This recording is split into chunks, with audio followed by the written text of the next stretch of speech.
It had been a good year for the Nose family. Father Nose's investments in Dubai had been doing well. Mother Nose had found spiritual fulfillment in teabagging events. Sissy Nose had some good job leads. Junior Nose was in his third tour of duty in Afghanistan. Then, while Googling natural remedies for an enlarged prostate, Father Nose's computer crashed, and he was forced to look up an old friend, his TV, to pass the evening hours. And it was while watching the second Star Trek movie that the phone rang, and by the time he had completed a telemarketing survey, he had missed the ending. The battery had died in his remote. Because there was no rewind button on the DVD player, he began pushing what few buttons there were, and ended up with his TV frozen on Cyborg, the Unknown Zone. He reluctantly sat down to watch and soon became drawn in by the plight of a nerdy scientist who was trying to catch the attention of his blonde bombshell lab assistant by developing enhanced technological accessories. Father Nose wasn't sure the exact moment he dozed off, but it was after the good cyborg had killed the scientist and was whining and dining the lab assistant. And Father Nose was never sure where the movie stopped and his dream began, because he was never able to find another copy of that movie.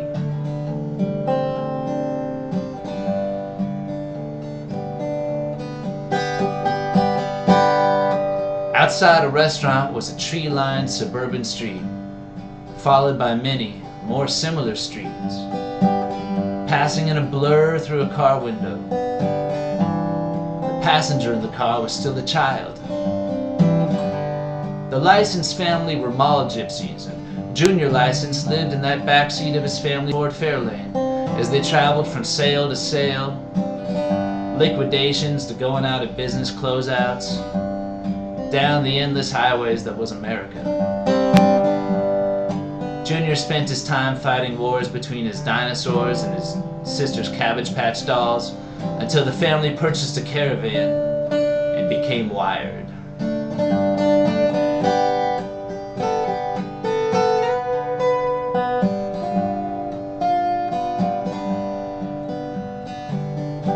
And over time, Junior's interests wandered from computer games of mass destruction to the family business of bankruptcy bargain hunting. And it was an easy shift from the kill or be killed universe of computer games into the world of foreclosure and conquest. And as his family wasted gas traveling from town to town, the wheels were turning in Junior's head. And what had taken his family a lifetime to discover was passing directly into his head from his growing circle of shopping aficionado Twitterers.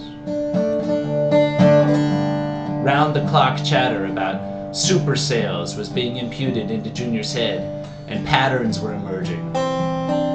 Teeter-Totter Management was his first website that hit pay dirt by creating to-die-for sales by moving goods from the most devastated and most failed sales areas into the more prosperous enclaves of the country. Moving the endless stocks of valueless, unwanted consumer goods to sale-ready areas put the money in his account that would be later used to such astounding effect. And the boom of the 90s filled the warehouses of America with consumer goods of every stripe, and all it took was the Commodity Modernization Act of 2000, the repeal of Glass-Steagall, the housing crash, the quickening pace of mall abandonment, the decline of the middle class, and Junior was ready. Using credit default swaps as his model, he bet both sides of the global movement and the consumption of consumer goods, and by the time the economy tanked, well, 100 million of his Facebook friends and avid shopping Twitterers had bought into his Insure the Uninsured Going South CDs. And as America failed and the middle class teetered on the verge of extinction, cash began flowing down the Yangtze across the Potomac, down the Mississippi, and right into the hands of the newly destitute. As America failed, Americans grew rich. The more businesses failed, the more every Tom, Dick, and Harriet grew rich.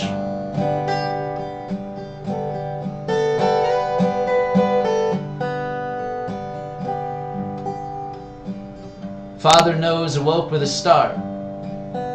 He was still in his living room, and Mother Nose was coming in the front door with Christmas presents in her arms. Sissy Nose arrived with a stuffed reindeer, and Junior Nose arrived unexpectedly. It was Christmas Eve, and Father Nose ordered some Chinese takeout and began telling his favorite story, the first Nose family Christmas. The family gathered round, and for one night, all was peaceful and bright.